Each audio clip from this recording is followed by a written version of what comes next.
pyetjet.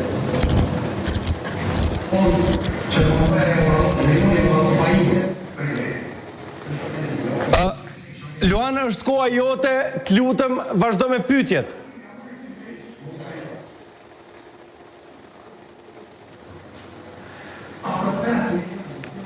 Regjia, nëse ka mundësi, më mundësoni komunikim të drejt për drejt, jo përmes televizionit, Luan, koha është për ju.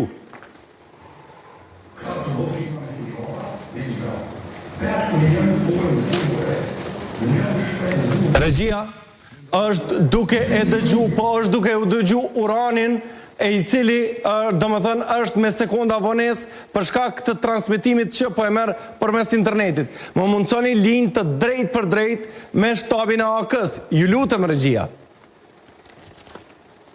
Komunikimi duhet të jeti drejt për drejt të më dëgjej përmes telefonit. Luan, pyetjet, 1 minutë kohë për një pyetje për Glauko Njufcën, 1 pyetje për Doarsa Kica Xhelilin dhe 1 pyetje për Uran Ismailin. Mi mbroma juve, jam Luan Halimi prej Aleancës dhe kam një pyetje për secilin kryetar nën kryetar për ballë besnikut. Pyetja ime për Glauko Njufcën është: e keni domonizu zotin Haradinaj për vite me radhë me propagandën për gas jelsin. Si ndiheni sot kur e shihni se amerikanët ju rreshtojnë krah interesave ruse dhe tregojnë çfarë se qëndrimi unë ka qenë i duhuri dhe si gjithmonë pro-amerikan. Ndërsa pyetja ime për Uran Ismailin është: jeni diskutuar gjatë si njeriu që ka qenë kundër Fatmir Limajt dhe kthimit të tij në PDK e se tash jeni bashk. A do të thotë kjo që ai nuk e përfaqëson votën urbane? E që ju e ke përfaqësoni brenda subjektit tuaj, dhe pse nuk keni pasur asnjë paraqitje publike me të? Ndërsa pyetja ime për Doarsën është: nëse jeni parti e djathtë, siç thoni, pse në planin tuaj e keni imponuar politikat e majta të Albin Kurtit, nga të cilat keni ikur ti dhe Vjosa Osmani? Ju faleminderit. Faleminderit shumë. Ishte shtabi i Aleancës për Ardhmërinë e Kosovës me këto 3 pyetje. Glauko Njufca, pyetja për gazin amerikan dhe qëndrimet në raport me Ramush Haradinajn. Sa i përket kësaj, e poshtë që përdojnë me nga pozicionu, do më thonë me Rusinë me kështu,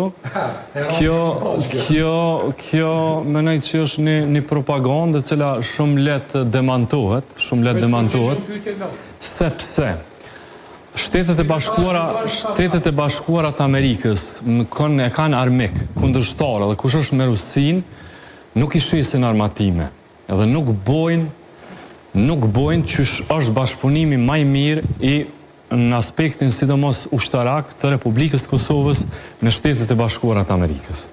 E dyta, në aspektin e energjisë, Kosova e ka fitu në aspektin e energjisë projektin më të madh që e ka për krijimin e rezervave energjetike e ka me Shtetet e Bashkuara të Amerikës. Pse pyetja është e thjeshtë? Ka një qëndrim nga qeveria amerikane që në qoftë se nuk e merr në për biznes, veç pak e kryti. Shtabi, lutem. Por gjë që përgazit. 10 sekonda tu.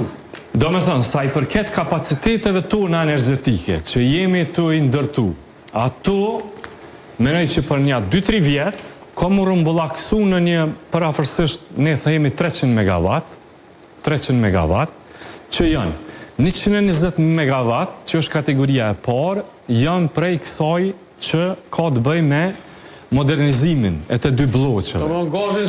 Investimet janë të mëdhaja, janë mbi 150 milion euro, dhe kjo do të kryhet. Të me thanë s'ka gaz amerikan. Kjo po i bjen s'ka gaz. Ka dalë Po dojnë me kuptu, se jo për diska, veç me kuptu. Po veç me përgjigjo. E dyta janë këto përmes parqeve solare, ku edhe familja e Doarsës kontribon në mënyrë modeste, e deri te parqet me erë. Qështë kontribojnë me Glau? Tjera, pyetja